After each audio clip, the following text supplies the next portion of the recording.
ಮಾನ್ಯ ಸಭಾಧ್ಯಕ್ಷರೇ, ನಮ್ಮ ಸುಳ್ಯ ವಿಧಾನಸಭಾ ಕ್ಷೇತ್ರದ ಕಡಬ ತಾಲೂಕಿನ ವ್ಯಾಪ್ತಿಯಲ್ಲಿ ಬರುವ ತಾಲೂಕು ಕಚೇರಿಗಳ ಏನು ಸಿಬ್ಬಂದಿಗಳನ್ನು ಪ್ರಾರಂಭಿಸಲಿಲ್ಲ, ಅದರ ಬಗ್ಗೆ ಕಂದಾಯ ಸಚಿವರಿಗೆ ನಾನು ಗಮನ ಸೆಳೆಯುವ ಪ್ರಶ್ನೆಯನ್ನು ಕೇಳ್ತೀನಿ.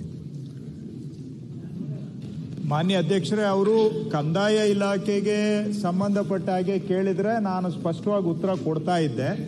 ಅವರು ಎಲ್ಲ ಇಲಾಖೆಗಳನ್ನು ಹೊಸ ತಾಲೂಕಿನಲ್ಲಿ ಆರಂಭ ಮಾಡೋದ್ರ ಬಗ್ಗೆ ಕೇಳಿದ್ದಾರೆ. ಎಲ್ಲ ಇಲಾಖೆಗಳ ಬಗ್ಗೆ ನಾನು ಉತ್ತರ ಕೊಡೋದು ಸಮಂಜಸ ಆಗೋದಿಲ್ಲ.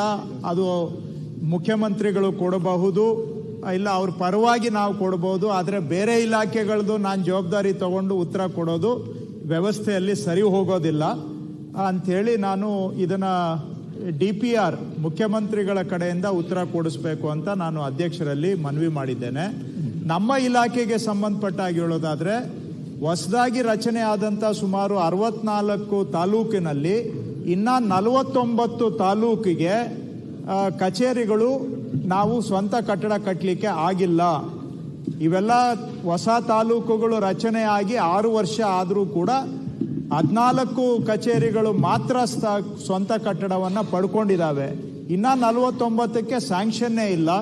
ಅದನ್ನು ನಾನು ಹಿಂದೆ ಅಧಿವೇಶನದಲ್ಲೂ ಹೇಳಿದ್ದೇನೆ.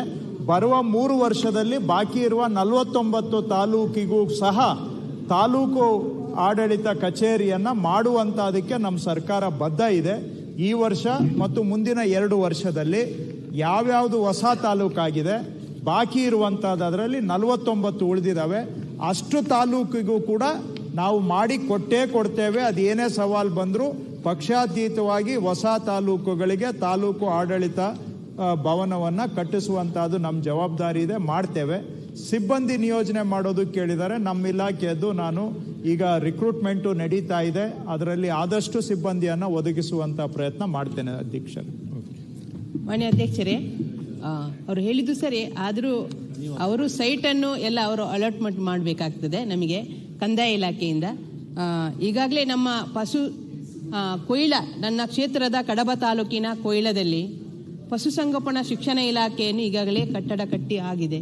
ಅದಕ್ಕೆ ಬೋಧಕರು ಮತ್ತು ಬೋಧಕೇತರ ಸಿಬ್ಬಂದಿಗಳ ಆಯ್ಕೆ ಇನ್ನೂ ಕೂಡ ಆಗಿಲ್ಲ. ಸುಸಜ್ಜಿತವಾದ ಕಟ್ಟಡ ಕಟ್ಟಿ ಕೋಟಿಗಟ್ಟಲೆ ಹಣ ಖರ್ಚಾಗಿದೆ. ಅದನ್ನು ಅದಕ್ಕೆ ತಕ್ಕ ಎಲ್ಲ ಸೂಕ್ತವಾದ ಸಿಬ್ಬಂದಿಗಳನ್ನು ಆಯ್ಕೆ ಮಾಡಿಕೊಟ್ರೆ ಆ ಪ್ರದೇಶದ ಎಲ್ಲ ವಿದ್ಯಾರ್ಥಿಗಳಿಗೆ ಏನು ಶಿಕ್ಷಣಕ್ಕೆ ಪೂರಕವಾದ ಒಂದು ಶಿಕ್ಷಣದ ಕೊರತೆಯನ್ನು ನೀಗಿಸುವಂಥ ಕೆಲಸ ಈ ನಿಮ್ಮ ಮುಖಾಂತರ ಆಗ್ಬೋದು ಅಂತ ಈ ಸಂದರ್ಭದಲ್ಲಿ ಅಧ್ಯಕ್ಷರಲ್ಲಿ ವಿನಂತಿ ಮಾಡಿಕೊಳ್ತಿದ್ದೇನೆ. ಈಗಾಗಲೇ ನನ್ನ ಕೃಷಿ ತೋಟಗಾರಿಕೆ ಇಲಾಖೆ ಇರ್ಬೋದು, ನೋಂದಣಿ ಇರ್ಬೋದು, ಮುದ್ರಾಂಕ, ಲೋಕೋಪಯೋಗಿ, KSRTC, ಮಹಿಳಾ ಮತ್ತು ಮಕ್ಕಳ ಕಲ್ಯಾಣ ಇಲಾಖೆ, ಸಮಾಜ ಕಲ್ಯಾಣ, ಹಿಂದುಳಿದ ವರ್ಗ, ಇಷ್ಟು ನಿಗಮ ಕಚೇರಿಗಳು ಕೂಡ ಅಲ್ಲಿಲ್ಲದೆ ಅಲ್ಲಿಯ ಜನ 60 ಕಿಲೋಮೀಟರ್ ದೂರದ ಪುತ್ತೂರಿಗೆ ಹೋಗಿ ಪರದಾಟ ಮಾಡುವಂಥ ಸಂದರ್ಭ ಆಗಿದೆ. ಆ ಜನರ ಕಷ್ಟವನ್ನು ನಾವು ನೀಗಿಸಬೇಕಿದ್ರೆ ನಾವೇನಾದರೂ ಸೂಕ್ತ ಕ್ರಮ ಕೈಗೊಂಡು, ನೀವು ನಮ್ಮ ವಿಧಾನಸಭಾ, ನಮ್ಮ ದಕ್ಷಿಣ ಕನ್ನಡ ಕ್ಷೇತ್ರದ ಅಧ್ಯಕ್ಷರು ಕೂಡ ಸಭಾಧ್ಯಕ್ಷರಾದ ಕಾರಣ ನಮ್ಮ ಕ್ಷೇತ್ರಕ್ಕೆ, ದಕ್ಷಿಣ ಕನ್ನಡಕ್ಕೆ ಒಂದು ಮೆರುಗು ತರುವ ರೀತಿಯಲ್ಲಿ ಈ ಕೆಲಸವನ್ನು ತ್ವರಿತಗತಿಯಲ್ಲಿ ಮಾಡಿಕೊಡಬೇಕಂತ ಎಲ್ಲ ಅಧಿಕಾರಿ ಮತ್ತು ಎಲ್ಲ ನಮ್ಮ ಸಚಿವರುಗಳಲ್ಲಿ ವಿನಂತಿಯನ್ನು ಮಾಡಿಕೊಳ್ತಿದ್ದೇನೆ. ಧನ್ಯವಾದ. ನಿಮಗೆ ಅಧ್ಯಕ್ಷರಿಗೆ ಈಗ ಪೂರ್ತಿ ಕೊಟ್ಟು ಅಧ್ಯಕ್ಷರು ಮಾಡಲೇಬೇಕೀಗ.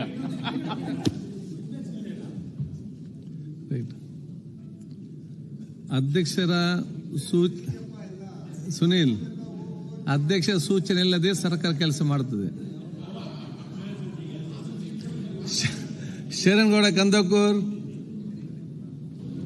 ಅಧ್ಯಕ್ಷರೇ, ಮಾನ್ಯ ಗೃಹ ಸಚಿವರಿಗೆ